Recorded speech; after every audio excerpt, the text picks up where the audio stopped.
Hi, I'm Angeline. I'm sitting in a dark closet because I've created a universe in which I am the sun.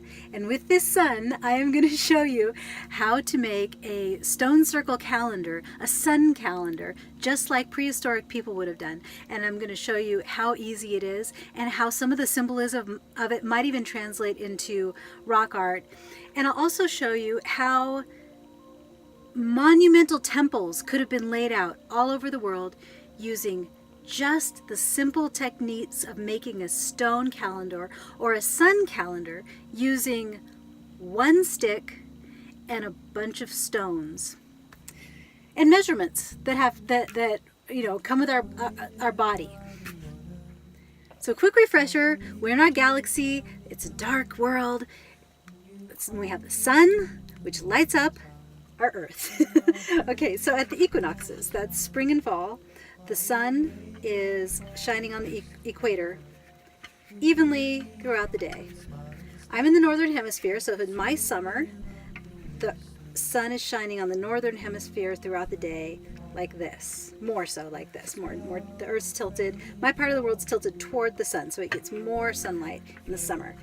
And then in the winter, my part of the world, northern hemisphere, is pointed away from the sun. So as the world turns, my 1970s globe gets illuminated by the sun. Much more sunlight in the bottom than on the top. So this is how the sun is going to move. When we look at our arc, we'll look at the equinox going over the equator. Summer will be with the northern hemisphere pointing to the sun. Winter will be northern hemisphere pointing away from the sun. Here we go. So here we're looking from the sky down to the earth. And we have this open piece of land. It's very flat. There are no mountains. We're looking down at the ground, right? This is the earth. And there's no mountains anywhere. So as the sun makes its arc across the sky, there's nothing to cast shadows or impede its flow for a really wide space around our circle area here. That stick here, this, is sticking perpendicular into the ground. I know from this angle it looks a little bit off, but that's because of the angle of the camera. All right, so it's sticking perpendicular into the ground, and we're going to watch the sun as it travels across the sky on the summer solstice. And as the sun moves, every so often, we're going to place a stone at the edge of the shadow that the sun casts on our perpendicular stick. Now, the only thing that's going to be less great about this is the fact that I'm not the sun. I'm a person holding a headlamp, and a person holding a headlamp doesn't make a perfect arc across the sky like the sun does. So we're just going to we're going to do our best. Okay, given the fact that I'm not an octopus, it was really hard to do this in the closet. I don't have enough arms. So let's try it here out on our open plain. Here we have the solstice sunrise, and it's going to make an arc. Watch the tip of that stick, okay? The arc of the sun on that stick is going to look something like that. All right, so I'm going to mark it out as the sun goes across the sky. Rising over here. Let's say the sun rises right there. We're going to put a stone right there. And then we're going to, well, that's probably a little low. All right, put the stone right here. And then we're going to watch the sun. And as the sun moves at the end of the stick, we're going to place stones.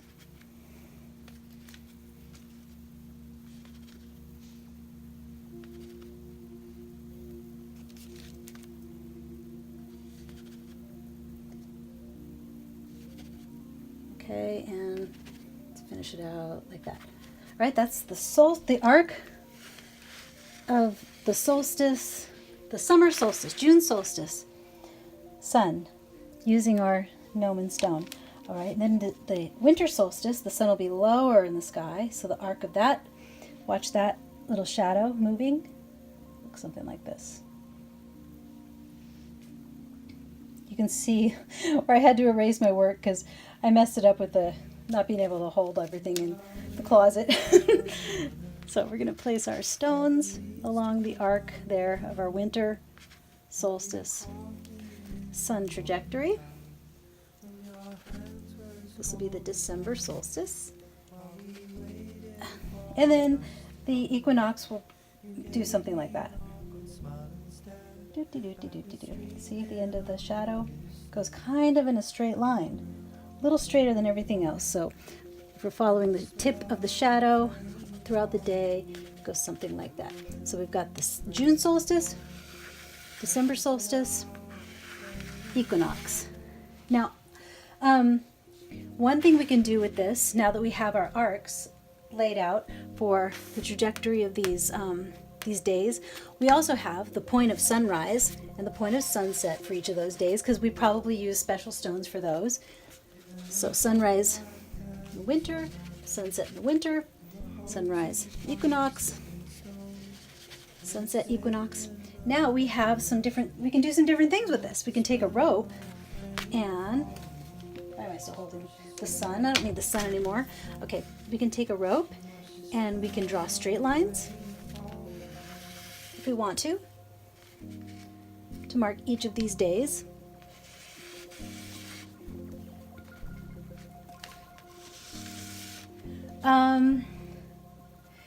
We could also create angles that shows up in our art. So if somewhere in the world you have art, whether it's basketry or textiles or something that have this pattern at certain angles, sometimes this angle is used as a art motif, this exact angle.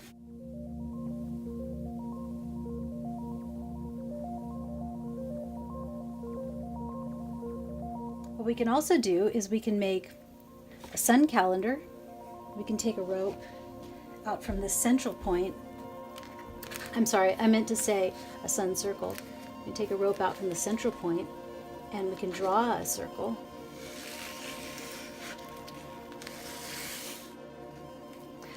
Although I think probably ropes don't, I think it's been studied that ropes don't make perfect circles because they stretch and they change.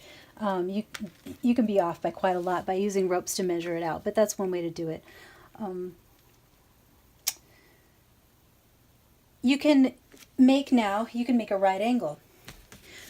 When you have a unit of measure, a standard unit of measure, you've heard of a cubit? A cubit is this measurement, from here to here. That's a standard unit of measure used in prehistory. Of course, not in the American Southwest, but any unit of measure. You can make now a right angle. So let's say our unit of measure is, we have a little guy.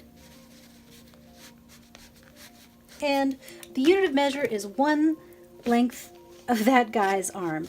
One of these blocks is the length of his arm. So let's say this is our new unit of measure. Let's say we have maybe a rope that is that long, and then we stretch it. We go 1 unit of measure, then we can do 2, 3. Like you stretch the rope along the line 3 times, that's 3 units of measure.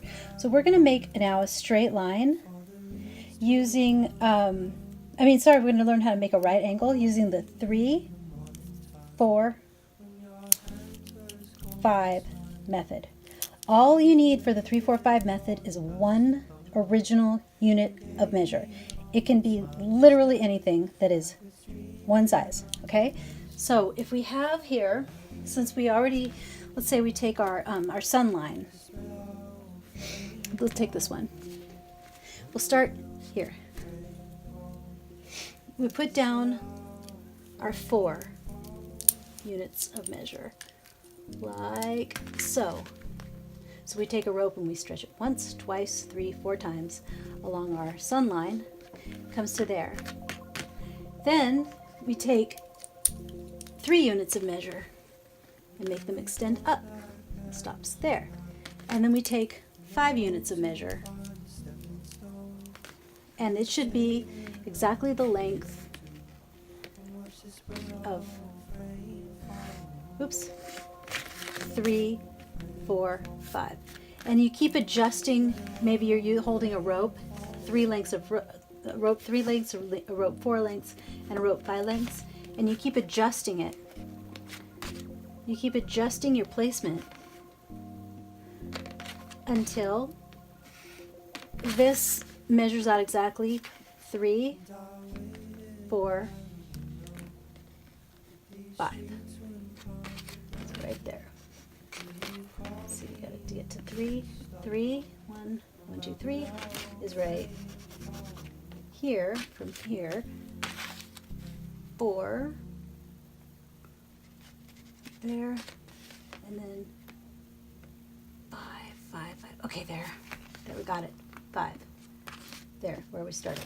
Okay, so we've got 3, 4, 5. That means that this is a perfect right angle. So if you construct a box or something that measures along this line now, you can take that straight edge, I think they call it in architecture. You can construct something now that measures exactly that. You can carry it around and you can lay it along any of these lines and align your temples. So temples are built starting with sticks and stones, and from that you can create a stone circle. From that you can create a mound. From that you can create a pyramid, and they can be perfectly aligned to, say, some equinox, you know, the sunrise on the summer solstice, for example, which would be there. These kinds of things. You can take your straight edge now and you can create alignments to whichever time of year your sun calendar points to. And just one more note on this subject. I think I have seen pictographs that look like this. See, now when we have this, we have our north-south alignment. And how do we get our north-south alignment? Because we've mapped out the trajectory, let's say, of the summer solstice, okay? We've done that. We've laid our stones. So now we can connect the points, and we have a straight line. When you're a little man standing with his toes, or a little woman standing with her toes on that line, now you know what east is, and you know what west is. You can do this if you're lost in the wilderness too. Stand on that line. You know east, you know west, so if you're standing on that line, you know you're looking north. And I think I've seen pictographs that look like this.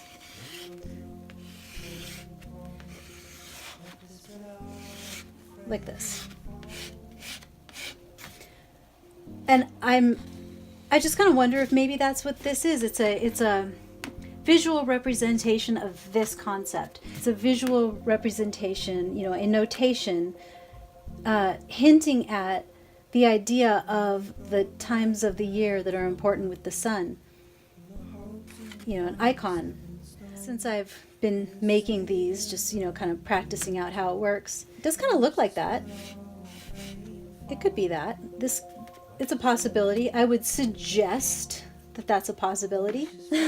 Okay, there you go. Sun circles. Thank you very much for watching. I support this channel with the sale of handmade bead art that I make in the style of the Huichol. I'm really into bears these days because in California tradition, bears are healers, and I love making these bears covered with healing plants. So this is one I just put up in my shop, and maybe it's something you'd like to buy for yourself or for a friend. Pop on over to Facebook and join our group, Ancient Southwest, and participate in the photo challenges and participate in the discussion that we have about the ancient Southwest. Thank you so much and have a wonderful day.